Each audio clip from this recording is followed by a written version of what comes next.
Hey guys, here we are once again. Welcome back. A new video for my October horror films spotlight month. This time around I got a movie that came out a couple of years ago. I believe it came out in a couple of years ago. And it is the film The Cabin in the Woods. It came out in 2012. It was directed by Drew Goddard as well as Joss Whedon. Yeah, that same Joss Whedon who did The Avengers. Right? And it stars Kristen Connolly and Chris Hemsworth. Chris Hemsworth, of course, who plays Thor in the Avengers.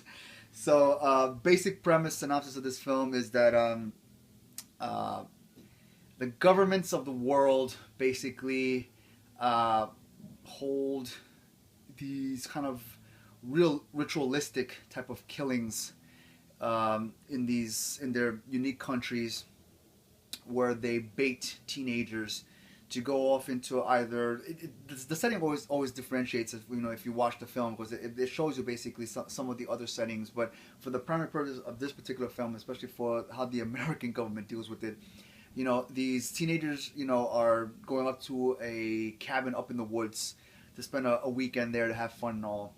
But what they don't know is that basically the government has kind of baited them in order to go up there because they fit these kind of already established roles in terms of requirements for appeasing particular gods, like ancient ones, from resurfacing or appearing back on Earth and destroying the world.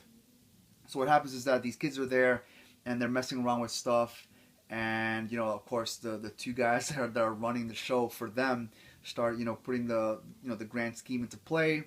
They open up the cellar, they go down there, and the way it works is that depending on, I believe it's whichever item or artifact is taken or operated or turned on is what will determine what monster or creature it is that will come and kill them all.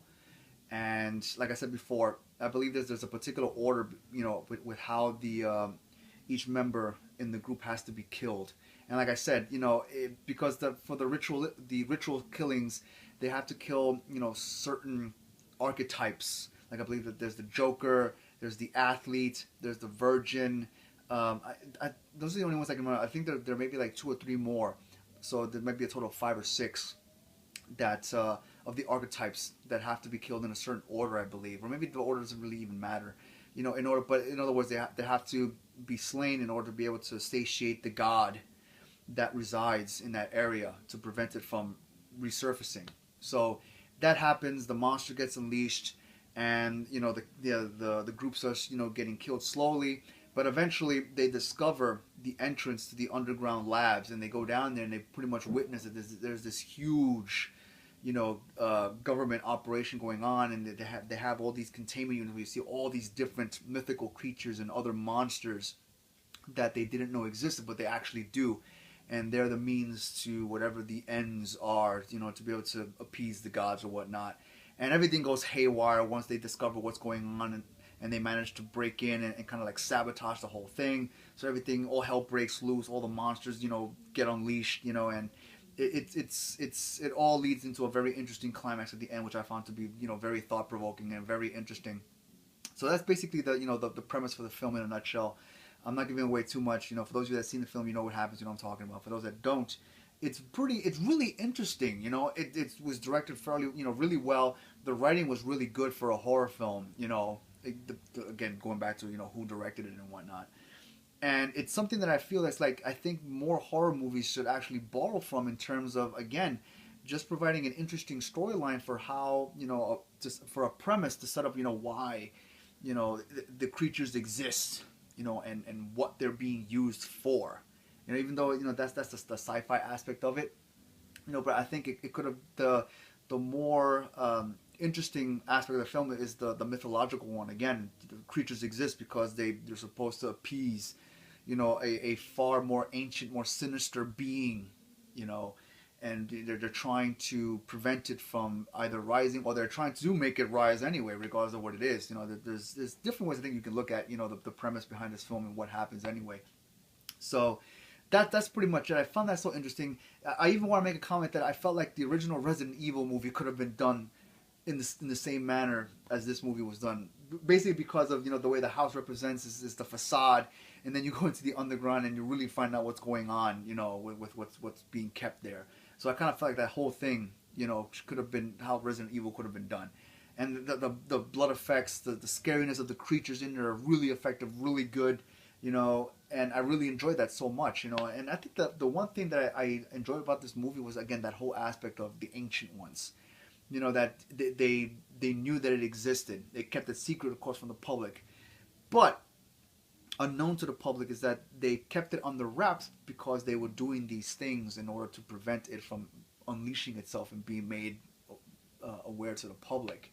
And that's the sinister plot of it, which is kind of almost harkens to, again, if you want to say, how governments kind of operate and do certain things anyway, keeping covert, but in actuality, they're doing things in order to keep it covert that the public doesn't know about, things like that. But it's a nice, social commentary, I guess, in terms of, what is really happening in society anyway, even though, of course, the unrealistic aspect of it, unless you can argue that it's not unrealistic, is the fact that, of course, it's monsters and it's ancient ones. But again, going back to the ancient ones, the whole thing about the ancient ones, it harkens back to me again, things with H.P. Lovecraft and his writings on Cthulhu, and how that represents, an ancient evil, creature that, as far as I'm aware, through all his writings, he never really can describe what Cthulhu is, but he always fears, or the characters that he writes about always fear Cthulhu, and never want to see it, never hope that it never arises from, the depths of wherever it comes from, whether it's the ocean or the depths of the earth or whatnot.